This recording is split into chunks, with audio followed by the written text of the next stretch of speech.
ನಮಸ್ಕಾರ ಎಲ್ಲ R V Yuvraj ಅವರ ಅಭಿಮಾನಿಗಳಿಗೂ ಅಭಿನಂದನೆಗಳು. ನಮ್ಮ ದೊಡ್ಡ ಯಜಮಾನರಾದ ಆರ್ ವಿ ದೇವರಾಜ್ ಅವರ ಪುತ್ರ ಆರ್ ವಿ ಯುವರಾಜ್ ಅವರಿಗೆ ಇಂದು ಹುಟ್ಟುಹಬ್ಬ ದೊಡ್ಡ ಮಟ್ಟದಲ್ಲಿ ಇಲ್ಲಿ ಆಚರಿಸ್ತಿದ್ದಾರೆ.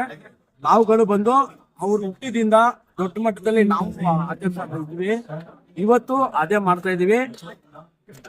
ಇನ್ನು ಆರ್ ವಿ ಯುವರಾಜ್ ಅವರಿಗೆ ಆಯ್ತು ಐಶ್ವರ್ಯ ಇನ್ನೂ ದೊಡ್ಡ ಮಟ್ಟದಲ್ಲಿ ಏನೇನು ಪದವಿಗಳು ಬರ್ಬೇಕು, ಎಂ ಎಲ್ ಎ ಆಗಿ ಮಿನಿಸ್ಟರ್ ಆಗ್ಬೇಕಂತ ನಮ್ ಕಡೆಯಿಂದ ದೊಡ್ಡ ಮಟ್ಟದಲ್ಲಿ ಅವ್ರಿಗೆ ಎಲ್ಲ ಚೆನ್ನಾಗಿರ್ಬೇಕಂತ ನಮ್ ಕಡೆಯಿಂದ ಹೇಳ್ತೀವಿ. ಜಾಲೆ ಜಾಲೆ ಎಲ್ಲ ಜಾಲೆ.